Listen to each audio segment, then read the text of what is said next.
করে এখানে রাজনীতি করতে আসিনি, যে শখ হয়েছে অনেকগুলো টাকা ব্যয় করলাম, রাজনীতিতে নেমে গেলাম, দল একটা পেয়ে গেলাম, এরকম না।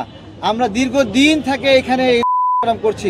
নিবন্ধনের জন্য তো কিছু শর্ত আছে, বিভিন্ন জেলা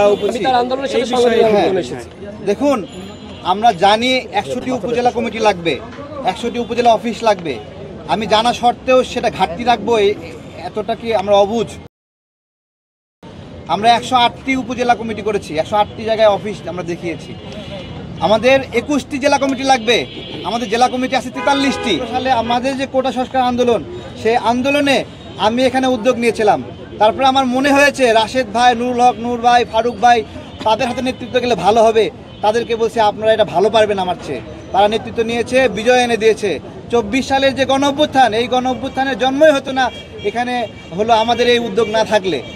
তো সেই জায়গা থেকে আপনারা যদি জিজ্ঞাসা করেন, বিভিন্ন শর্ত আছে। আমি জানি 100 টাকা দিলে একটা কাঁঠাল পাওয়া যাবে।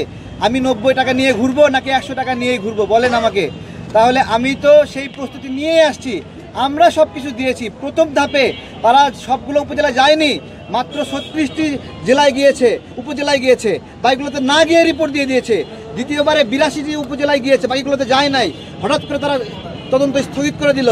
তারপরে এরপরে বললো যে অধিক তদন্ত হবে, এবং সেখানে সচিবরা সকল উপজেলায় যায় নাই, তারা মাত্র 66টি উপজেলায় গেছে। তাহলে যদি 66টি উপজেলায় যায়, আমার মনে কোনো মানে হলো লুকাচুরি নাই। আমি বলছি সে 66টি উপজেলায় গেছে, বাইকগুলোতে যায় নাই। আমার আছে 108টিতে প্রস্তুতি রয়েছে আমার। কিন্তু তারা এখন বলছে পায় নাই, বিভিন্ন কিছু বলছে আপনারা কোর্টে যান। আমাদের স্পষ্ট কথা, এই কোর্টে গিয়ে অনেক দল নিবন্ধন পেয়েছে। তার মানে এই ইলেকশন কমিশন কীভাবে তদন্ত করে যে কোর্ট যেটাকে সঠিক মনে করে তারা সেটাকে ভুল মনে করে? তাহলে এতগুলো তারা ভুল করছে, না হলে তো 10-15টা দলের ক্ষেত্রে তারা ভুল করছে। এবং আমরা এটা হঠাৎ করে এখানে রাজনীতি করতে আসিনি, যে শখ হয়েছে অনেকগুলো টাকা ব্যয় করলাম, রাজনীতিতে নেমে গেলাম, দল একটা পেয়ে গেলাম, এরকম না। আমরা দীর্ঘদিন থেকে এখানে এই করছি। দলের ক্ষেত্রে তারা ভুল করছে, তারা এখন আইসা আমার পরীক্ষা নিচ্ছে। এই নির্বাচন কমিশনের লোক তারা কারা? খুব ফেরেস্তা, তাই না? 18 সালে অনেক সুন্দর নির্বাচন করেছে, একবারে ফেরেস্তারা আমাদের নির্বাচন উপহার দিয়েছে।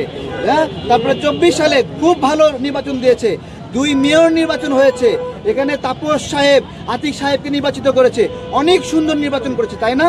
তারা এসে আমাদের পরীক্ষা নিচ্ছে, আমরা সেই পরীক্ষাও দিয়েছি। এখন বলছে হচ্ছে না। আমরা স্পষ্ট করে বলছি, অনেকের সমালোচনা করার কারণে অনেকে কষ্ট পেয়েছেন। ভাই, রাজনীতিতে সমালোচনা না থাকলে এটা মরুভূমি মনে হবে। এই সমালোচনার জন্য যদি আমাদেরকে আটকায়ে দেন, উপদেষ্টাদেরকে বলছি আপনাদের নির্বাচনে অংশগ্রহণ করেন, এটা আমরা চাই না, আমরা বলেছি।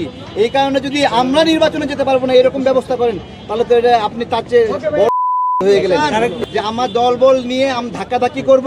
আপনারা কি মনে করেন আমার দলে শুধুমাত্র একাই আমি এটা মনে করেন? আপনারা আমাকে কখনো দেখেননি?